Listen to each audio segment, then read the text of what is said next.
Você sabia que existe uma relação entre o seu telefone e os aparelhos auditivos? Ambos foram inventados pela mesma pessoa, Alexander Graham Bell. E isso foi muito importante não somente para a questão do nosso próprio telefone, mas também na história da otorrinolaringologia com os aparelhos auditivos. Se liga no vídeo de hoje. Olá, sou o Jefferson Takehara, sou médico otorrinolaringologista e hoje eu vim falar sobre a relação entre o telefone e o aparelho auditivo. Mas antes de começar o nosso vídeo, não esqueça de dar o seu like, siga o nosso canal e ative o sininho para não perder nenhum dos nossos vídeos. Mas afinal, qual que é a relação do telefone com o aparelho auditivo? Ambos foram inventados pelo mesmo inventor, Alexander Graham Bell. Graham Bell, o inventor não somente do sistema de telefone, mas ele utilizou a mesma tecnologia usada na descoberta do telefone para poder elaborar os primeiros aparelhos auditivos. É claro que não aqueles pequenos modernos, eram aparelhos bem maiores, mas no sentido de utilizar a mesma transmissão de som utilizada pelo telefone para captar sons ambientes e serem enviadas diretamente para o ouvido. Mas por que será que Graham Bell resolveu investir não somente na comunicação com o telefone, mas também num aparelho para as pessoas escutarem?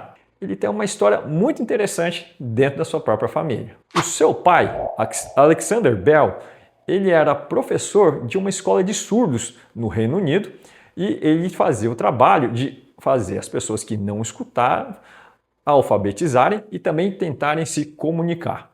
É do pai de Graham Bell que começaram os primeiros estudos em tentar fazer símbolos e gestos para tentar alfabetizar e também fazer as pessoas que não falavam e nem escutavam conseguirem se comunicar. E foi daí o primeiro protótipo dos primeiros estudos em relação ao uso de linguagem de sinais, que, por exemplo, atualmente é utilizado nas Libras aqui no Brasil e fora do mundo em outros tipos de abordagem por sinais. E o pai, Alexander Graham Bell, ele foi um dos pioneiros nesse sentido. O próprio Graham Bell também trabalhou nessa escola e tinha contato com essas pessoas que estavam alfabetizando e fazendo esse treinamento de comunicação, mesmo não falando e nem escutando. E depois da descoberta do telefone, ele resolveu fazer adaptações na sua própria invenção para fazer os primeiros protótipos dos aparelhos auditivos. E isso acabou sendo evoluído para os aparelhos atuais que temos agora e que são utilizados por muitas pessoas. E com a evolução da nossa tecnologia, de aparelhos enormes que ficavam fixos em uma sala, até a fase da caixinha e até mesmo para os primeiros aparelhos que ficam atrás do ouvido, que atualmente estão tão pequenos que cabem dentro da palma da nossa mão. E que é a função deles? É justamente pegar o som e aumentar no volume da onde a pessoa tem perdas. Não vai aumentar por completo, não é um amplificador de som. Os aparelhos auditivos atuais, eles vão se adaptar de acordo com a perda que o paciente tem, aquilo que a pessoa necessita, pois senão, às vezes aumenta volumes que ele não precisava, causando incômodo, ou não conseguir usar porque começa sons mais altos a ficarem extremamente altos e eu baixo o volume e som baixo que eu não escuto não funciona. Isso depende de uma boa adaptação em conjunto com uma fonoaudióloga. E qual que é a melhor forma de saber se eu preciso ou não de um aparelho auditivo? É importante uma avaliação primeiro com o otorrinolaringologista, ver como é que é o seu ouvido e solicitar um exame feito por fonoaudiólogas chamada audiometria. É na audiometria que a gente consegue saber se temos algum problema que possa influenciar na nossa questão auditiva e até mesmo em alterações de audição, como o zumbido, por exemplo. Inclusive temos um vídeo aqui no card falando um pouquinho sobre o zumbido e como podemos trabalhar com ela. E com a audiometria, vemos se a pessoa tem realmente necessidade do aparelho auditivo e também qual seria a melhor opção de adaptação. Além desses modelos compactos que colocamos pendurados atrás da orelha, temos também modelos que podem ser colocados dentro do ouvido chamado microcanal.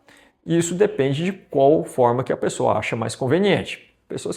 Tem gente que prefere ir dentro do ouvido, tem gente que prefere pendurado, mas é uma questão muito mais de necessidade do paciente do que uma regra médica para ser qual o melhor aparelho.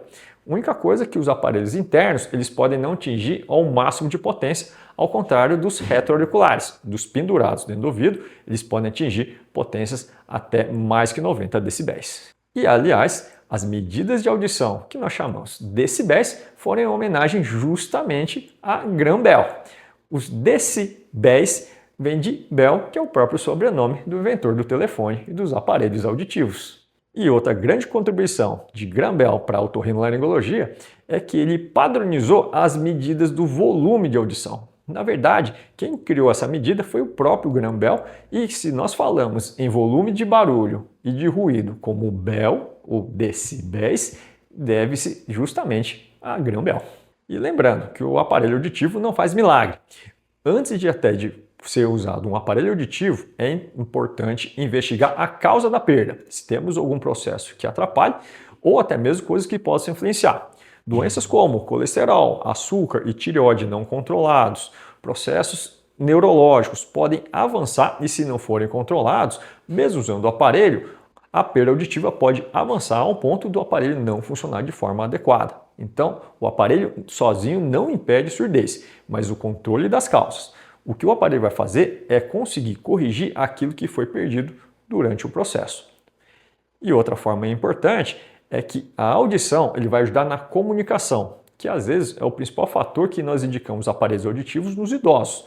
Não por não escutar, mas por não conseguir entender as conversas e se isolar, que é um fator muito importante para a perda de cognição ou lucidez dos idosos quando começam a se isolar e não comunicar com as pessoas. Isso pode acelerar até alterações mais graves, como a demência, o Alzheimer e as perdas de memória, que acontecem com muita frequência a partir dos 60 anos.